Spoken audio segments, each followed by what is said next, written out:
Então vamos à nossa correção, tá? Do módulo 24, página 58, tá? Então temos aí uma leitura para fazer. Vamos à leitura. Posteriormente estaremos corrigindo as atividades, tá? Essa atividade foi passada na semana passada para vocês. E é natural que esteja pronta hoje, tá? Então vamos lá. Olhai os lírios do campo. Estive pensando muito na fúria com que os homens se atiram à caça do dinheiro. É essa a causa principal dos dramas, das injustiças, da incompreensão da nossa época. Eles esquecem o que tem de mais humano e sacrificam o que a vida lhes oferece de melhor. As relações de criatura para criatura. De que serve construir arranha-céus se não há mais almas humanas para morar neles? Quero que abras os olhos, Eugênio, que acordes enquanto é tempo. Peço-te que pegues a minha Bíblia, que está na estante de livros, perto do rádio. Leias apenas o Sermão da Montanha. Não te será difícil achar, pois a página está marcada com uma tira de papel.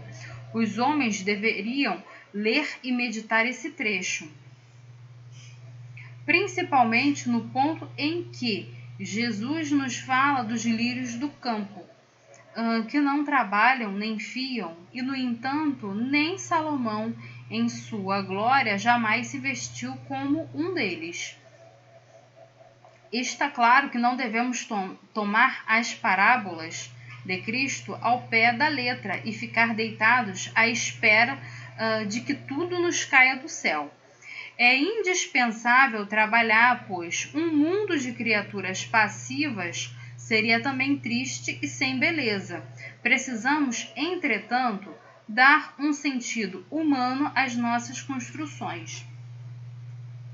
E quando o amor ao dinheiro, ao sucesso, nos estiver deixando cegos, saibamos fazer pausas para olhar os lírios do campo e as aves do céu. Bom dia, Ramon. Bom dia. Ramon, estamos corrigindo o módulo 24, se você tiver com o livro, página 58, se não tiver com o livro, PDF lá no grupo do WhatsApp de vocês, tá? Tá.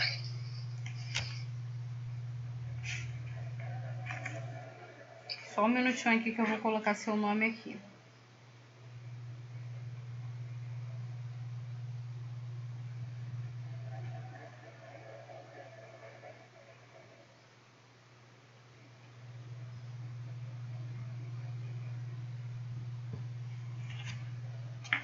Prosseguindo aqui a leitura, pessoal.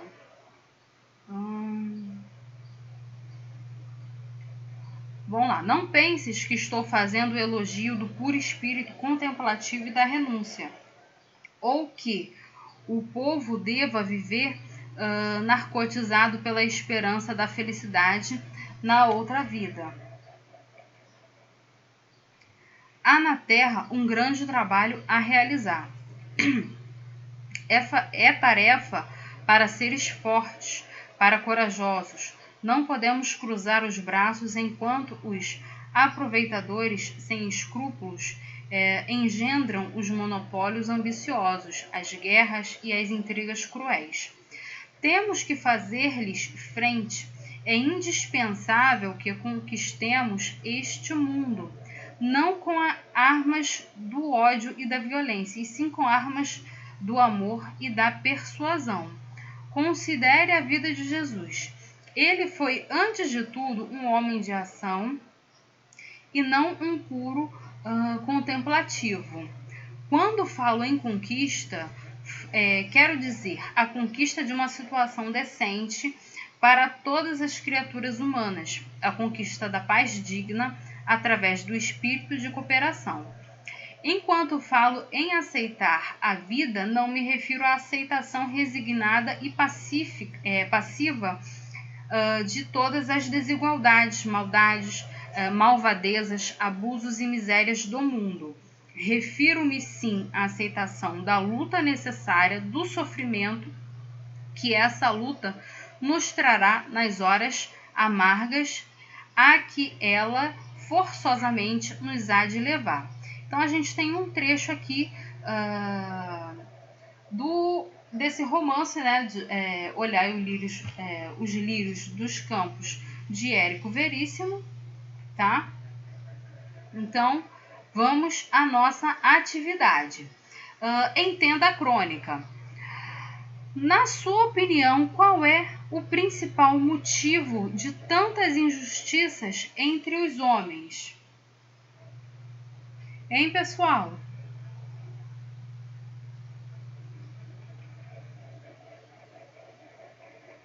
Professora, Sim. eu não achei que era para da sua opinião, eu coloquei o que estava escrito no texto. Uhum. Que seria na fúria em que os homens se atiram a caça do dinheiro. Certo. A gente vê aqui, né, lá no início, ele já vem falando, né, sobre a ganância, a questão, né, que as pessoas, o ser humano, ele está tão concentrado na conquista que ele esqueceu os benefícios de viver, né? Então a gente pode estar aí relacionando a nossa primeira pergunta aí, né? Qual é o principal motivo de tantas injustiças entre os homens? A ganância pelo dinheiro, enfim, né, pelo status social, ou seja, as pessoas querem conquistar cada vez mais sem se humanizar, né? Não querem saber em quem estão pisando, como que vão conseguir esses benefícios, esses lucros, né? Então está relacionado aí. A sua resposta não está incorreta não, tá, ô Jonatas? Só que assim, aqui ele pede uma resposta pessoal, mas sem problema a sua resposta aí com base no texto. Número 2. O que Érico Veríssimo quis afirmar com a frase é indispensável trabalhar, pois um mundo de criaturas passivas seria também triste e sem beleza. O que ele quer dizer com essa frase, pessoal? Oi? Então, o que ele está dizendo aqui que o trabalho é algo natural e faz parte da vida do ser humano, né? Tanto que ele vem também, junto aqui com essa frase, ele vem citando o quê, né? Que se o homem ele não trabalha, de uma certa forma, o mundo também seria triste sem beleza. Ou seja, o trabalho, a busca por um desejo, por algo que a pessoa queira, faz parte da nossa vida, da vida do ser humano, tá? Então, você vai ficar passivo ali esperando as coisas caírem do céu? Não. O mundo seria triste sem beleza, né? Você imagina um pai de família, uma mãe de família, vendo os filhos ou a família ali passando, sentindo fome e ela esperando cair do céu, né? Então é isso aqui que ele fala, né? A questão de você ter consciência que você não vai empregar todas as suas forças na conquista por bens.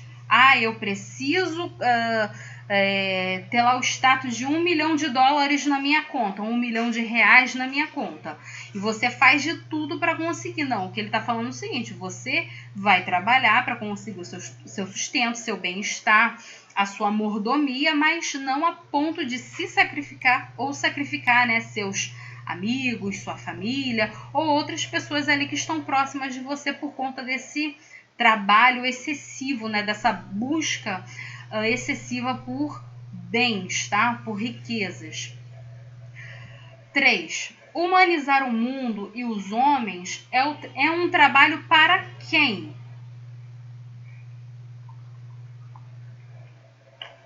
Eu colocaria para eles mesmos, mas como o texto diz que salvo que Cristo, salvo que eu acho que seria Cristo. Aí você meio que pendeu, né, para a questão religiosa, tá? Aqui, a questão de humanizar o mundo, né, e os homens, que é a nossa pergunta, é um trabalho para todos nós. Afinal de contas, nós nos humanizamos, nós conseguimos, lá no finalzinho ele vem falando sobre isso, nós vencemos o quê? Por persuasão. Tanto que ele fala, né, as nossas armas não são pela violência, a questão é, você vence pelo amor e pela persuasão. Lembra lá que a gente estudou, né, textos opinativos? Qual a finalidade do texto opinativo? É a gente convencer a pessoa de que a nossa ideia, que o nosso argumento é o correto, é o ideal. Então é a ideia da persuasão aqui. Quando eu emprego forças num trabalho humanizado, ou seja, né, falando aqui numa questão assim, a âmbito de uma empresa, por exemplo, né? Eu tenho uma empresa e aí eu coloco lá meu funcionário trabalhando 8 horas por dia. A gente vê uma realidade totalmente diferente, por exemplo, falando um pouquinho mal, né? Mas pegando a questão assim de pegar o exemplo, tá? A gente vê normalmente muitos orientais, né, que vêm para cá, para o Brasil, coreanos, chineses, né? Que a gente, mas mais coreanos aí, a gente vê o que aqui é eles vêm para cá e de uma certa forma o próprio povo escraviza, eles são escravizados pelos próprios do povo dele, né? Então são empresários coreanos que vêm para cá normalmente no ramo de lanchonete, né? Indústria aí da alimentícia. E aí eles trabalham muitas horas por dia, ou seja, como que vai humanizar essa pessoa? A primeira que tem que ser humanizada seria esse patrão, né? Ele ter consciência de que esses funcionários estão trabalhando horas muito extensas, muito longas, e que isso é desumano, né? Eles não têm tempo para ficar com a família, enfim, né? A ideia é justamente essa. Então, a humanização do mundo e dos homens é um trabalho para todos. Todos nós temos que ter essa consciência de que temos um objetivo para conquistar. Porém, eu também tenho que viver, eu tenho pessoas para eu me relacionar. Se esse trabalho, essa conquista não depende só de mim, depende de outras pessoas, eu ter a ideia de que eu preciso aproveitar minha vida, porém aquela pessoa que é meu empregado também precisa aproveitar a vida. Então, a ideia, gente, de humanização é para todo mundo e começa na mente de cada pessoa que tem essa consciência, né, de que a humanidade está em todos e todos nós precisamos usufruir delas. E para quem seria, né, a questão, né?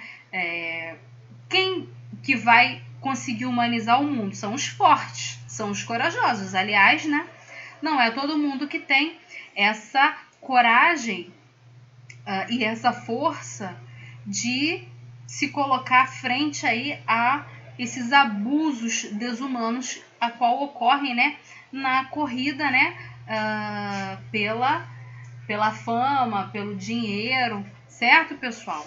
Então vamos lá. Número 4. Explique o pensamento das personagens, da personagem em relação ao mundo e à conquista.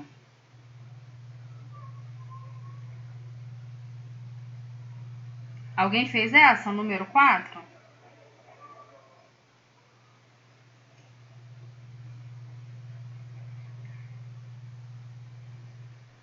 Kaique, Ana Clara, alguém fez?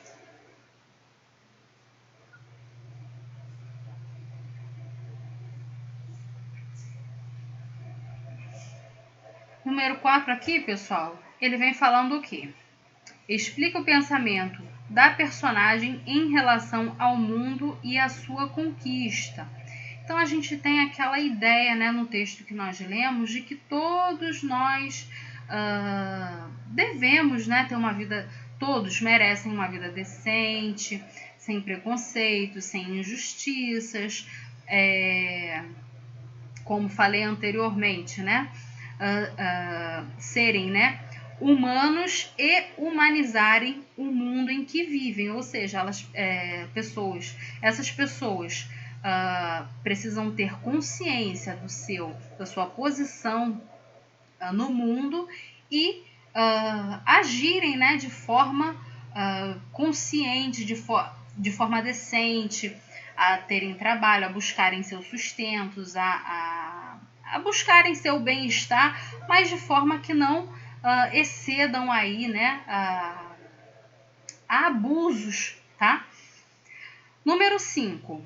A expressão disposição para a luta é usada no texto com que palavra?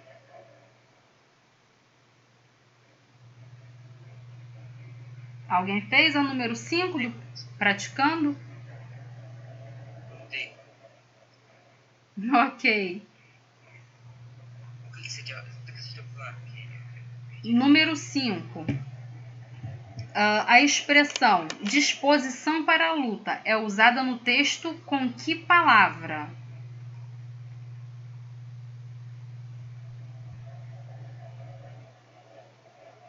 Eu acho que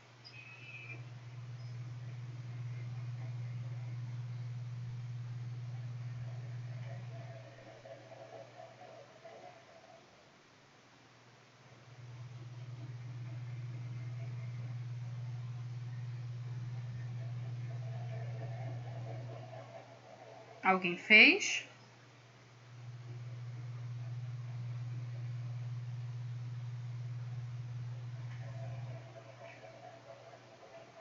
A palavra, pessoal, tá aqui no nosso último parágrafo, tá?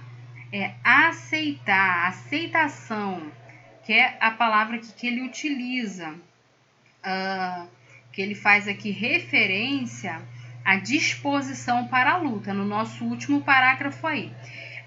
Quer ver? Vou ler para vocês. É quando falo em aceitar a vida, não me refiro à aceitação resignada e passiva de todas as desigualdades, malvadezas, abusos e misérias do mundo. Refiro-me à aceitação da luta necessária, do sofrimento que essa luta nos trará nas horas amargas, a que ela forçosamente nos há de levar, tá?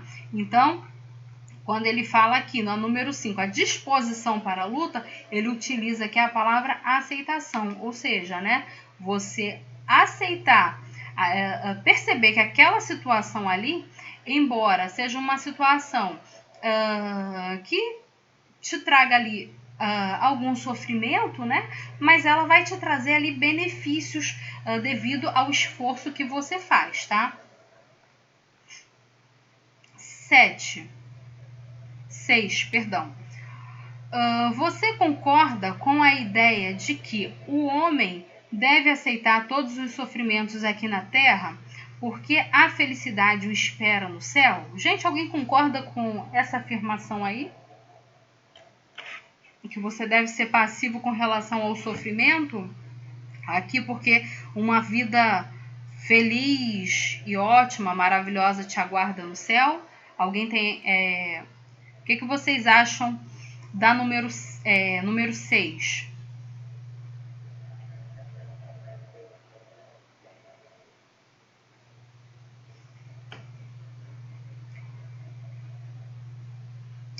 Então, pessoal, aqui o próprio texto, ele revela pra gente o quê? Ok, eu vi. O próprio... Oi? Eu fui clicar no áudio e o negócio desligou. Ah, sim. Alguém fez, pessoal? Número 6?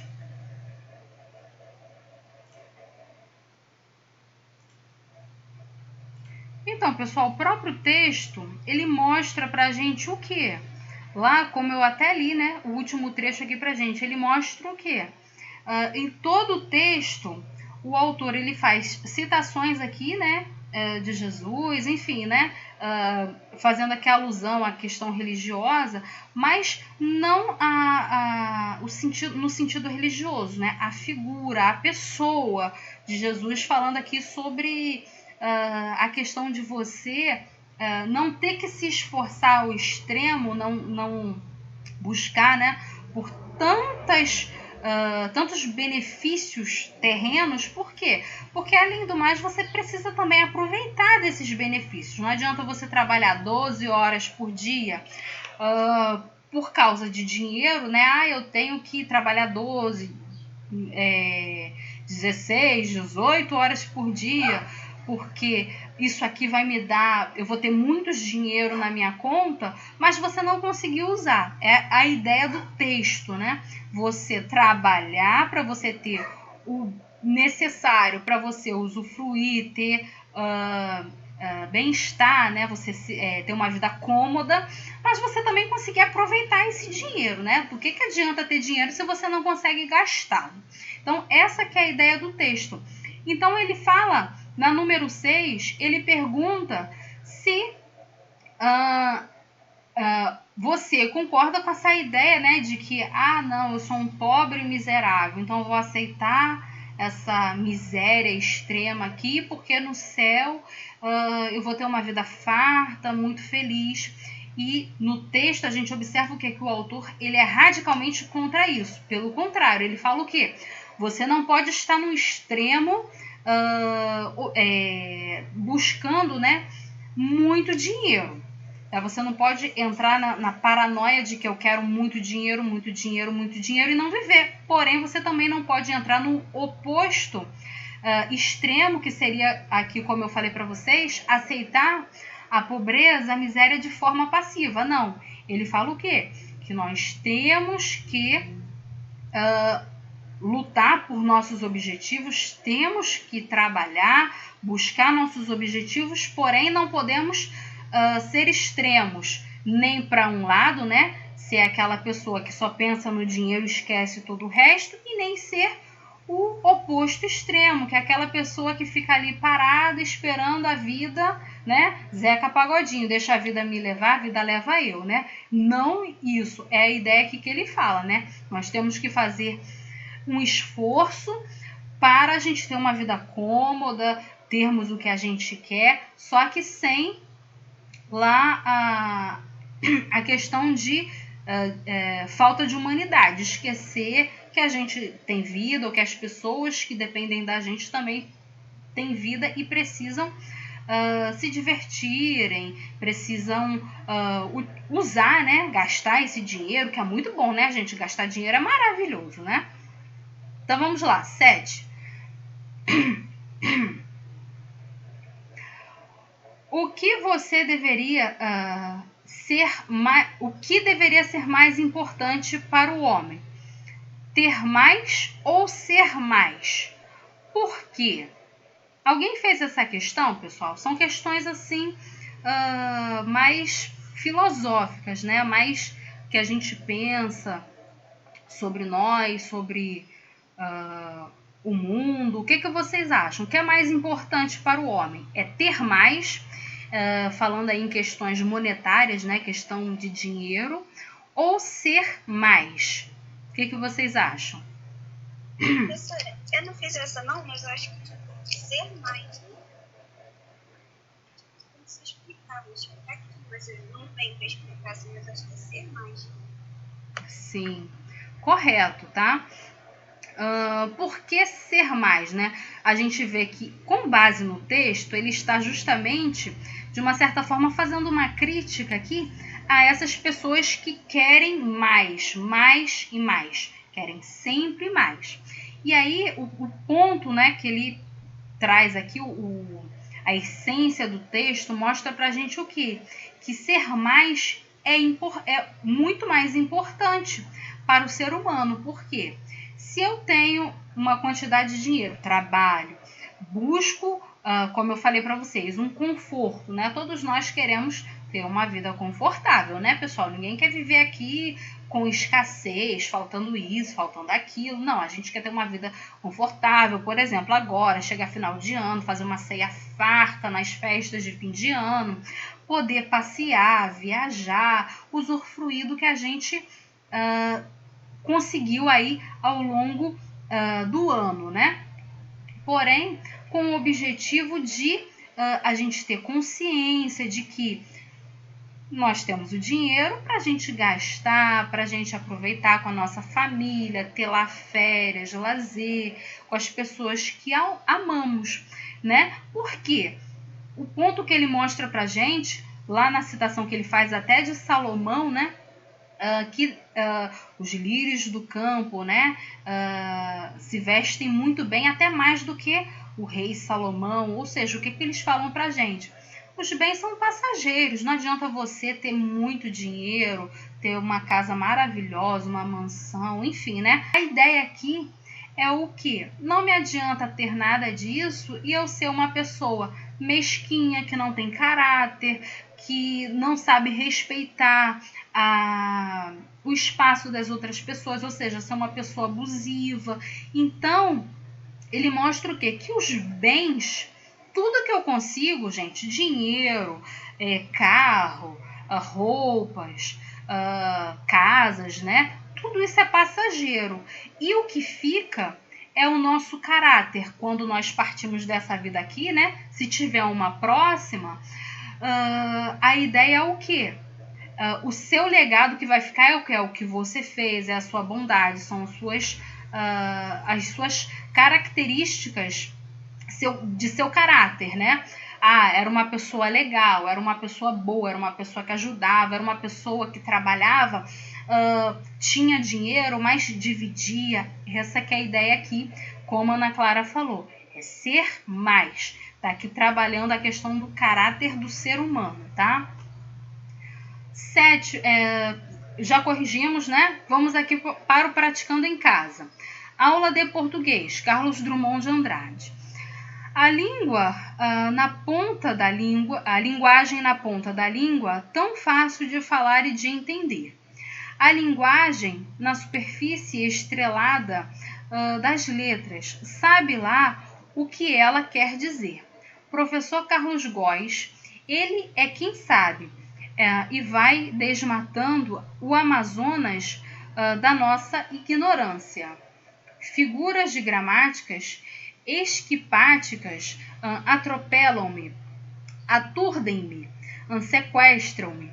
Já esqueci a língua em que comia, em que pedia para ir lá fora, em que levava e dava pontapé.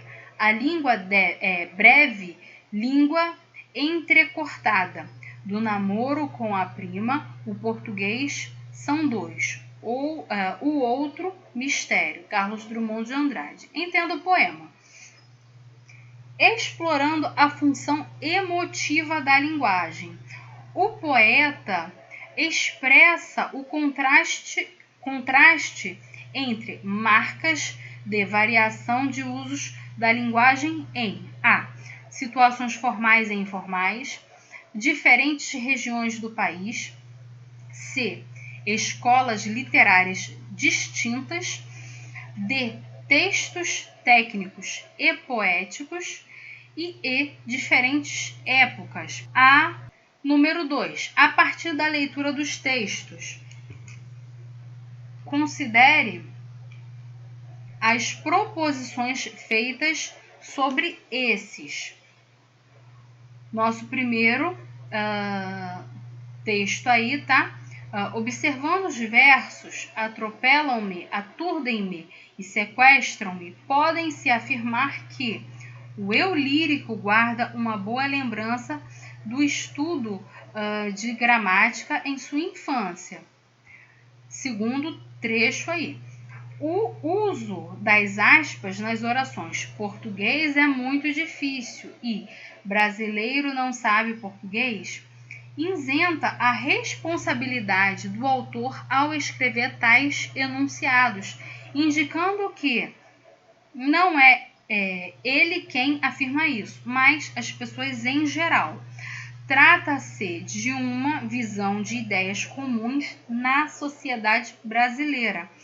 E terceiro, nossa terceira frase aí, no poema, o eu lírico está falando das diferenças entre o português falado e o português escrito. Pessoal, qual dessas afirmativas aí estão corretas? Letra A, 1 e 2 estão corretas.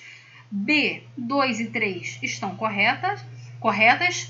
C, 2 e 3 estão corretas. Ou letra D, todas essas afirmativas estão corretas. O que vocês acham? Número 3. O poema que você acabou de ler fala-nos de língua e linguagem.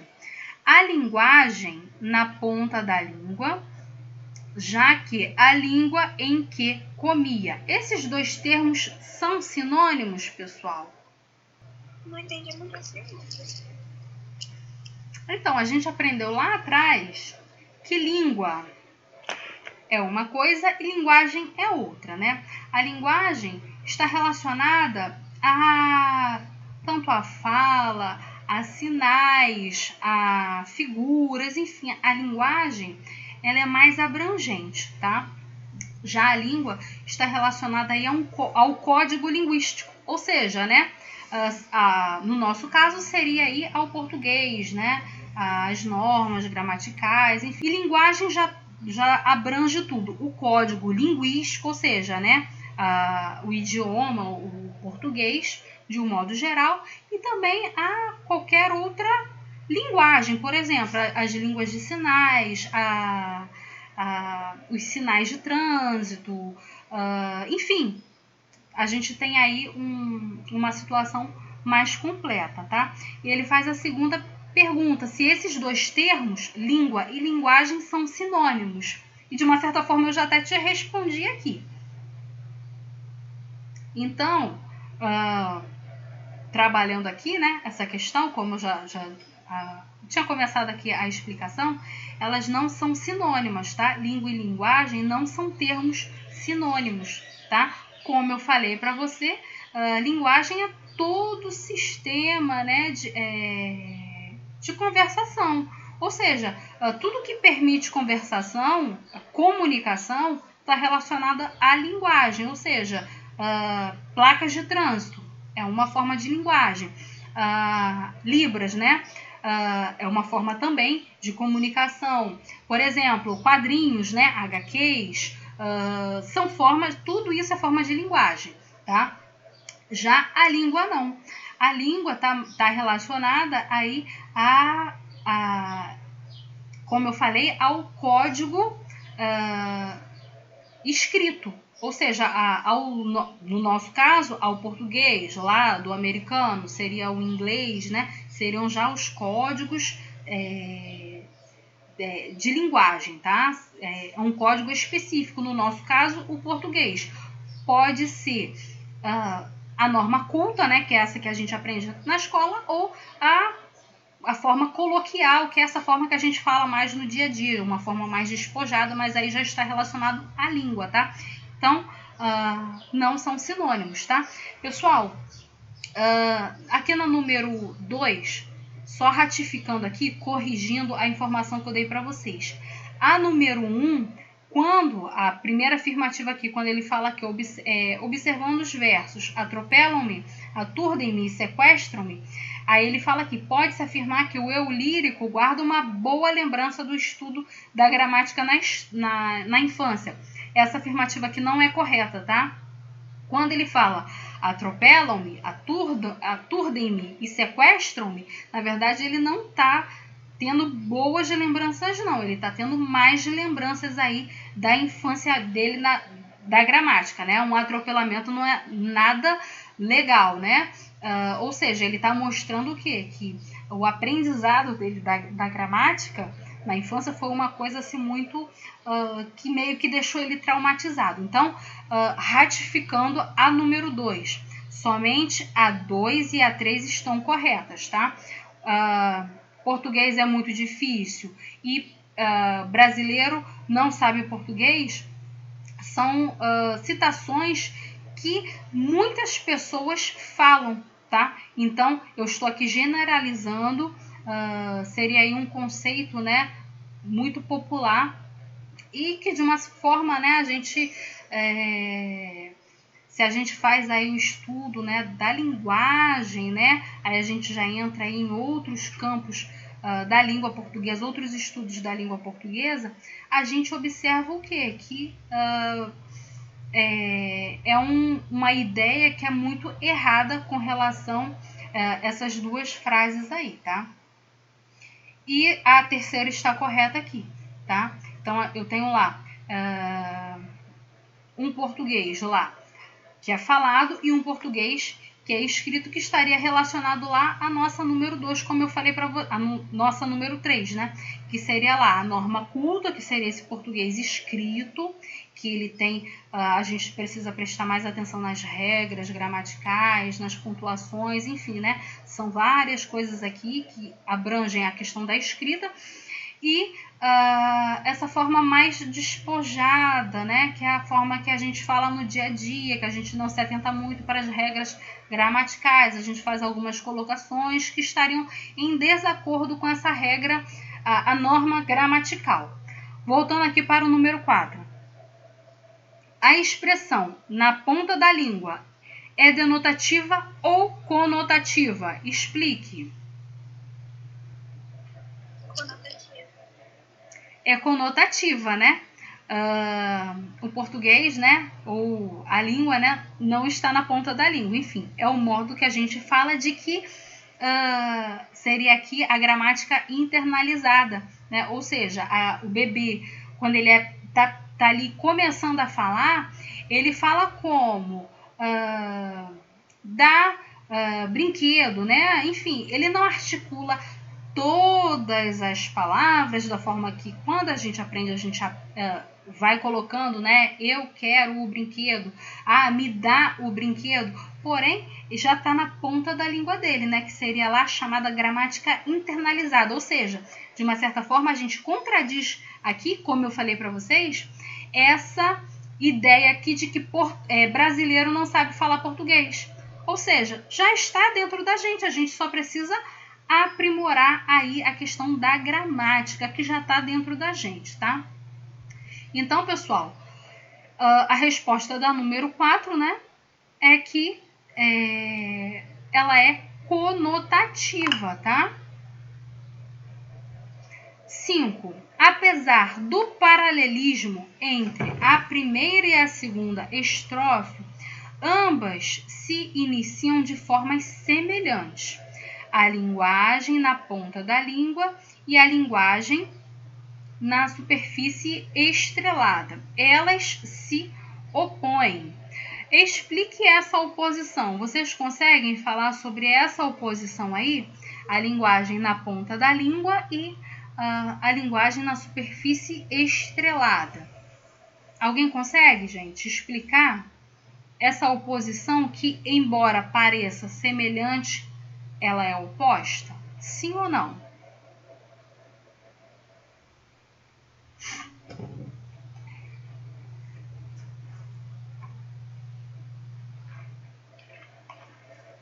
Então, pessoal, quando ele fala aqui a linguagem na ponta da língua, como eu falei para vocês na questão anterior, seria mais a gramática internalizada, ou seja, é uma forma coloquial da gente falar. Por mais que a gente não faça a construção observando as regras normativas da gramática, a gente fala, a gente se expressa. Por exemplo, se você vai conversar com uma pessoa que tem pouco estudo, você entende o que ela quer falar, ela se expressa bem, você compreende o que ela quer falar, porque, afinal de contas, a gramática já está dentro dela, né? Já a linguagem na superfície estrelada está relacionado à gramática normativa, tá, pessoal? Que é essa gramática que a gente aprende na escola, ou seja, as ideias são opostas. Uma que é a linguagem na ponta da língua, está relacionada aí à linguagem coloquial, a forma que a gente fala no dia a dia, né? Sejam pessoas cultas ou não, a forma que todos se comunicam, tá? Tenham estudo ou não. Já a linguagem na superfície estrelada está relacionada aí a essa linguagem formal, relacionada aí à escrita, que eu tenho que prestar mais atenção à forma que eu vou colocar as palavras, que eu vou escrever essas palavras para que eu preste atenção o quê? No que a gente estudou lá atrás, 2 módulos atrás, né? Na coerência e na coesão, tá bom? 6. No poema, o falante revela uma relação ambígua com a língua que fala o português, chegando mesmo a afirmar que o português são 2. Explique em que consiste essa ambiguidade e quais são esses 2 portugueses aí que ele se refere. Alguém consegue, gente, fazer alcançar o que ele quer falar aí com o português são 2? Alcançar essa ambiguidade? Sim ou não, pessoal?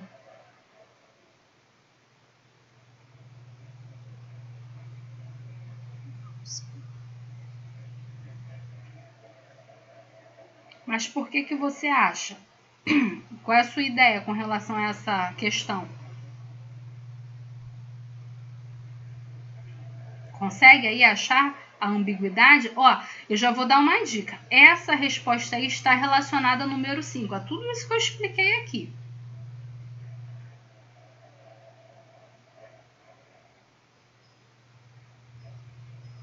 Então, galera, quando ele fala aqui, o português são 2, como eu falei para vocês, está relacionada a número 5, ou seja, eu tenho uma forma, um português formal, tá? Que está aí relacionado a minhas regras gramaticais, ou como também é muito conhecida a norma culta, né? A norma padrão, enfim, né? A gente tem esse português formal, tá? E a gente tem lá um outro português que é o informal, que é a forma que a gente se comunica no dia a dia, sem prestar muita atenção nessas normas gramaticais, né? A gente não se atenta muito, né? Por exemplo, quando a gente vai estudar lá os elementos endofóricos que a gente viu, se a gente estuda lá de uma forma mais detalhada, anáfora, catáfora, né? A gente observa o quê? Que há muitas regras de como eu usar um, outro, tá? A próclise, a ênclise, enfim, a mesóclise, enfim, gente, há muitas regras. E quando a gente está trabalhando aqui com a questão, a linguagem coloquial, tá? A gente não se atenta muito a esses detalhes, a gente vai produzindo a nossa forma de forma que o nosso interlocutor ele compreenda a informação que foi passada para ele. Só que quando a gente já está num ambiente formal, ou seja, na escola, no ambiente de trabalho, a gente precisa observar a forma que a gente vai fazer essas colocações, tá? E aí entra todo esse aprendizado de gramática que a gente apreende, assimila na escola, tá, galera? Então, por isso que ele fala aqui que português são 2. Ou seja, eu tenho lá um português, o falado, né, que é a forma coloquial do dia a dia que a gente fala, sem prestar muita atenção nessas normas gramaticais, e eu tenho lá um português formal, que está relacionado à forma escrita, onde eu tenho que prestar atenção com essas regras gramaticais. 7. O autor escolheu o adjetivo esquipáticas, que significa esquipáticas, que significa o quê? Esquisitas, para caracterizar as figuras digramáticas.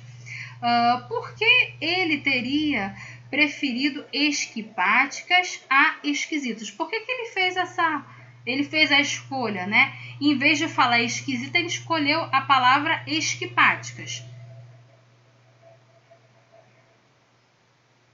Hein, pessoal? Alguém sabe por que ele faz essa escolha aí?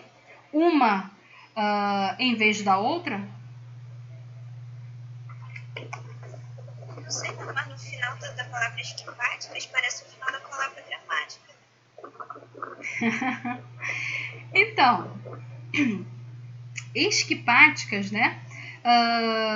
Seria aí antipática, né? Ou seja, né, não tem muita afinidade, seria essa ideia aí, tá? Então, o que a gente consegue compreender quando ele fala esquipáticas? É que ele não tem muita aí, não gosta muito, né, da gramática, tá? Devido aí ao que? As regras gramaticais, né? As normas gramaticais. Ou seja, por isso que ele utiliza justamente essa palavra e não a esquisitas. Ele quer deixar claro que ele não gosta muito aí, não gostava muito dessas regras gramaticais, tá bom, pessoal? Explique a expressão. O português são dois, o outro mistério. De uma certa forma aí a gente meio que relaciona aí a 6, a 5. Alguém sabe me explicar? Por quê? O português são dois, o outro mistério.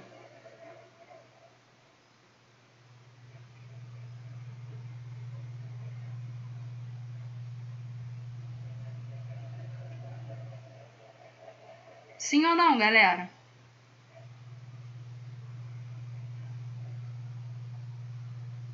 Então, pessoal, como eu falei para vocês anteriormente, né, a gente tem lá, como o autor ele ressalta para a gente, há dois português, um falado e um escrito. O que a gente fala, a gente não observa muitas regras gramaticais. Já no escrito, a gente precisa, né, observar essas regras gramaticais para que o leitor ele compreenda a informação que você quer passar para ele. E aí quando ele fala, né, do mistério, né, o outro mistério, ou seja, está relacionado aí a essa norma padrão, tá? Seria lá o nosso português escrito, ou seja, é um mistério decifrar aí essa parte formal, tá? Essa parte, quando a gente fala coloquialmente, né, esse português que a gente usa no dia a dia, através da expressão facial, da gesticulação, enfim, são vários elementos que levam o interlocutor a compreender essa informação. Mas quando a gente já escreve, você precisa aí ter conhecimento dessas regras, dessas normas, para a gente ter uma total compreensão, tá? Então, um mistério o quê? Para os falantes da língua portuguesa, ou seja, a gente tem que aí estar decifrando aí esses dois português, né, do nosso dia a dia, tá, galera? Dúvidas aí, pessoal, com relação ao módulo 24? Ok. Galera, alguns recados aqui para a gente finalizar a nossa aula, tá? Quem ainda não mandou as atividades, tá? Referentes ao módulo, ao bimestre quarto, tá? Que começou lá no módulo 17 e até o módulo 24 do livro 4, tá? Módulo 17, livro 3, e o livro 4 por completo, ainda está em tempo de enviar. Então, não deixem de enviar suas atividades feitas, já que as atividades, pessoal, feitas e entregues vão compor também, né? Estão compondo aí a nota, tá? Da prova, das atividades, enfim, né? Tudo isso aí faz parte aí desse pacote de notas aí que você recebe no final de cada bimestre, tá? Então não deixem de enviar, tá, galera? Bate a foto aí de todo o bimestre e me envie lá pelo e-mail quem não tiver, eu coloco para vocês no grupo daqui a pouco. Outra questão, pessoal, é quem porventura ou por desventura, né? Quando você pegar o seu resultado e ficou de recuperação, gente, a atividade, o assunto da recuperação é o mesmo assunto da prova, tá? Então, referente ao módulo 17, 18, 19, 20, 21, 22, 23 e o 24, né? Que ele vem aqui sintetizando o assunto, tá? Mas módulos 17 ao 23, você pode utilizar lá as atividades de fixação para você estar estudando para a recuperação ou estudar pelo seu livro. Lembrando lá você que você não precisa de outros materiais, né? Internet, nada disso. Tudo que você precisa para fazer a sua recuperação está aí no livro, no material que foi enviado para vocês, na atividade de fixação. Ok, pessoal? Então, vou fazer a chamada para a gente finalizar. Desejo a vocês, né? Boas festas de fim de ano, tá? Espero nos encontrarmos aí numa próxima situação para a gente se conhecer pessoalmente aí, tá? Essa é a nossa última aula, professora? Eu não sei informar isso para vocês, não. Tá? Mas se for, já estou me despedindo e desejando boas festas para vocês. Mas se não for a última aula, a gente se encontra novamente, tá? A professora está super desinformada, está super desatualizada. Então, eu realmente não sei informar para vocês, tá? Porém, se for nossa última aula, já deixo aí desejos de boas festas, de bom 2021, tá bom, galera? Ana Clara. Tchau, tchau. Jonatas não tá com a gente. Kaique. Tô aqui. Tchau, tchau, Kaique. Até uma próxima.